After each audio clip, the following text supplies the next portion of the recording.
Hello learners, एक बार फिर से स्वागत है आपका मंजू इकोनॉमिक्स एकेडमी में। और इस वीडियो में हम डिस्कस करने वाले हैं topic price and output determination under price discrimination, यानी कि कीमत विभेद की स्थिति में उत्पादन उत्पादन तथा कीमत का निर्धारण किस प्रकार से होगा। ये हम अच्छे से जानते हैं कि जो प्राइस डिस्क्रिमिनेशन है ये एक मोनोपोली फॉर्म का इम्पॉर्टेंट फीचर है, यानी कि जो एक एकाधिकारी फॉर्म होती है वो कीमत विभेद करने में अगर सफल होती है तो उस सिचुएशन में उसकी कीमत, यानी कि वो कीमत कितनी लेगी और जो उत्पादन है वो कितना होगा, इसका निर्धारण किस प्रकार से होगा, इस वीडियो के अंदर हम उसी को डिस्कस करने वाले हैं।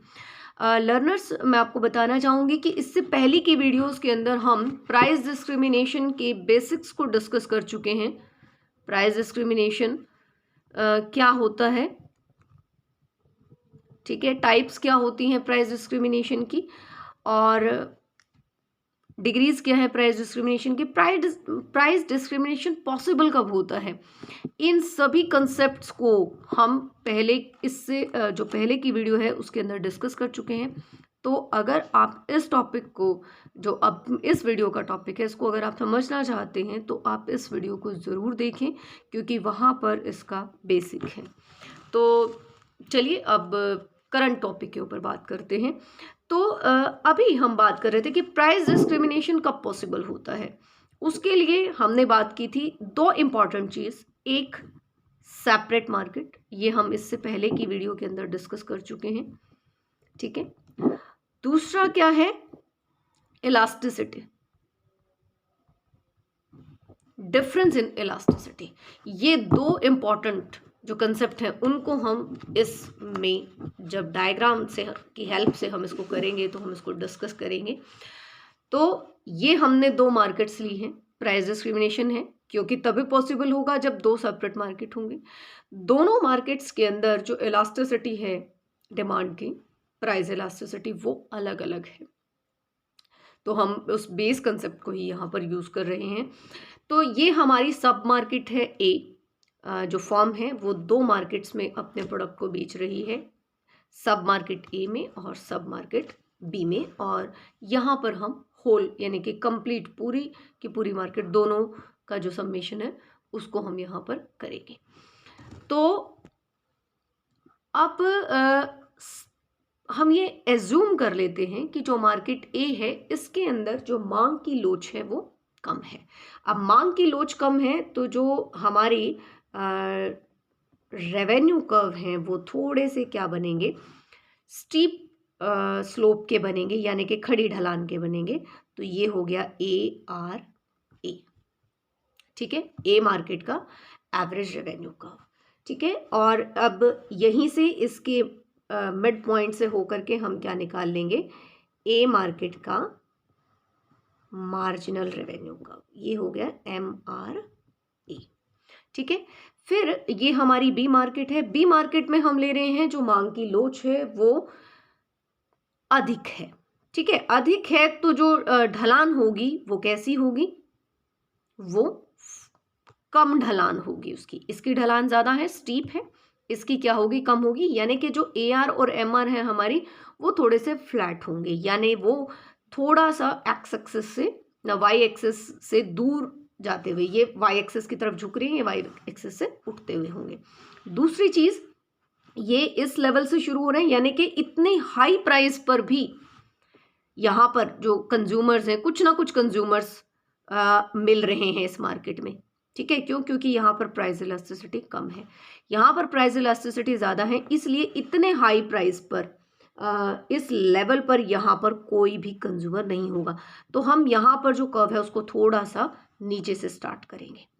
तो ये हो गया average revenue curve B market के अंदर, ठीक है। और फिर वही प्रोसेस हमारा, हम यहाँ से क्या निकाल लेंगे, marginal revenue curve B market का, ठीक है। अब हमें क्या करना है, इन दोनों को ऐड करना होगा, क्योंकि पूरी की जो मोनोपोलिस्ट है, यानी पूरी फर्म है, उसकी अगर हमें एवरेज रेवेन्यू और मार्जिनल रेवेन्यू कर्व निकालनी है तो हमें इन दोनों को ऐड करना होगा। तो हम क्या कर सकते हैं, या तो आप सिर्फ MR को ही ऐड कर लें, उससे काम चल जाएगा, बट मैं हमेशा AR को ऐड करती हूँ और उसके बाद हम MR निकालते हैं। मैं दोनों ही कर्व लेकर के चलती हूँ। तो अब हमें ऐड कैसे करना है, सबसे पहले तो हम इस लेवल पर लें। इस लेवल पर सिर्फ आप देखेंगे, आप इस तरीके से प्रोड्यूस्ड डॉटेड लेकर के आए।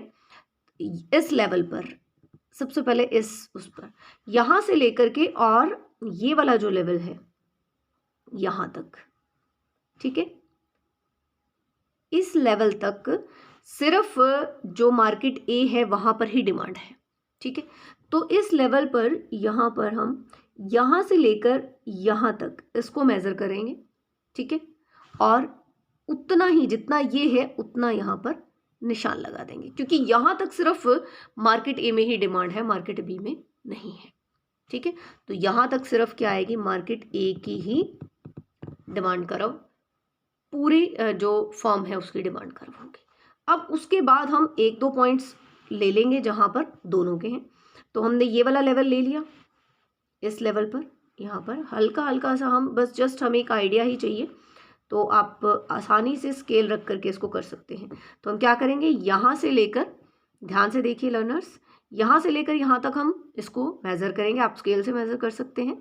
इसको यहाँ पर रख कर यहाँ निशान लगा देंगे एंड इसके बाद फिर इसी लेवल पर जो मार्केट बी है उसमें यहाँ से लेकर यहाँ तक जितना ये है इतना, इससे आगे हम निशान लगाएंगे। ये इस तरीके से ये हमने लगा दिया निशान। बस अब एक दो और या इतने से भी काम चल जाएगा और ये हमारी क्या बन गई, एवरेज रेवेन्यू कर्व।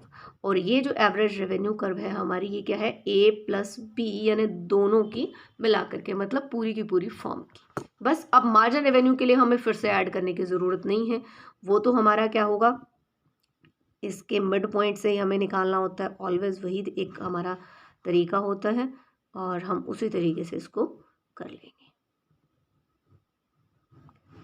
ये हमारी क्या आ गई, margin revenue curve A plus B, ठीक है। अब हम मार्जिनल कॉस्ट कर लेंगे। इनमें हमें मार्जिनल कॉस्ट बनाने की ज़रूरत नहीं, वो तो हम यहीं पर देखेंगे, क्योंकि कॉस्ट तो फर्म की एक ही रहेगी, चाहे वो मार्केट A में बेचे या मार्केट B में बेचे। तो हमने यहाँ पर क्या किया, ये आ गई हमारी मतलब फर्म की मार्जिनल कॉस्ट कर्व। अब ये जो मार्जिनल कॉस्ट कर्व है उसके कंप्लीट जो रेवेन्यू कर्व है, मार्जिनल रेवेन्यू कर्व, उसको ई पॉइंट पर कट कर रही है, ठीक है। तो ये क्या हो गया, संतुलन। अब इस पॉइंट को आप नीचे लेकर के आएंगे तो ये क्या मिल जाएगा आपको, आउटपुट। अब हमें क्या करना है, अब हमें देखना है कि अलग अलग बाजार में किस कीमत पर बिकेगा जो प्रोडक्ट है, जो कमोडिटी है, और कितनी कितनी बिकेगी। उसके लिए हम क्या करेंगे, यहाँ से जो ये संतुलन हुआ है इससे बिल्कुल ऐसे लाइन प्रोड्यूस करके लाएंगे, इसको स्केल की हेल्प से आप इधर लाते जाएंगे। इधर आते हुए जब ये मार्केट बी के रेवेन्यू कर्व को कट करेगी, इस पॉइंट को हम कहेंगे EB और ये मिलेगा मार्केट बी का इक्विलिब्रियम पॉइंट, ठीक है। क्लियर है लर्नर्स आपको? तो यहाँ से हम नीचे लाएंगे तो हमें मिलेगा QB, यानी इस मार्केट में कितना आउटपुट सेल होगा। और इस पॉइंट को आप ऊपर लेकर के जाएंगे, कहाँ पर, एवरेज रेवेन्यू कर्व पर, ठीक है। तो ये सपोज करो A आ गया, यहाँ से आप टर्न करेंगे प्राइस वाले एक्सिस की तरफ, Y एक्सिस की तरफ, तो ये क्या मिल गया आपको, प्राइस किस में, B मार्केट में। तो B मार्केट में क्या हो रहा है लर्नर्स, OPB प्राइस पर OQB आउटपुट बेचा जा रहा है, ठीक है। यही लाइन जो हम ला रहे थे इसको फिर से आगे प्रोड्यूस कर दीजिए, इससे आगे ले आइए।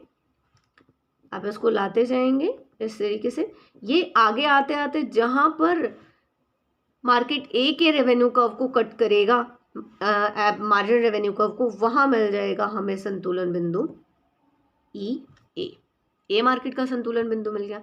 इस पॉइंट को आप नीचे लाएंगे तो आपको क्या मिल जाएगा, ए मार्केट में आउटपुट मिल जाएगा। इसको जब हम ऊपर एवरेज रेवेन्यू कर्व के ऊपर लेकर के जाएंगे इस तरीके से, इसको हमने नाम दे दिया सपोज कीजिए B, और अब उसको इधर ले जाएंगे तो ये क्या मिल गया, P ए, यानी ये ए मार्केट के अंदर क्या मिल गया, प्राइस मिल गया। तो आप यहाँ पर अच्छे से देख पा रहे हैं लर्नर्स क्या हो रहा है। जो ए मार्केट थी, ए मार्केट के अंदर जो प्राइस है वो कितना है, ए मार्केट में प्राइस कितना है, पी ए, ठीक है, और क्वांटिटी कितनी है, क्यू ए। आप देख पा रहे हैं पी ए क्या है, हाई प्राइस है, ठीक है।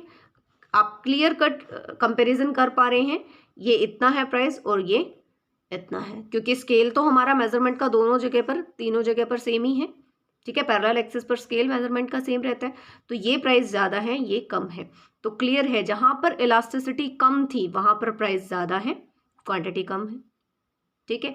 और जहां पर इलास्टिसिटी क्या थी, ज़्यादा थी, वहां पर प्राइस कम है, क्वांटिटी ज़्यादा है, ठीक है।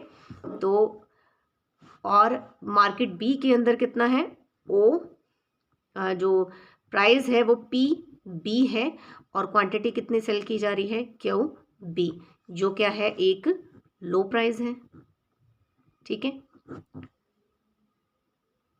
और ये जो आपका, अगर आपका जो एडिशन है ये बिल्कुल प्रॉपर हुआ है, तो आप यहाँ पर मतलब सही से हुआ है, कोई मिस्टेक नहीं हुई है, तो ये जो आपका क्यू है, ये Q A plus Q B के बराबर होगा, ठीक है।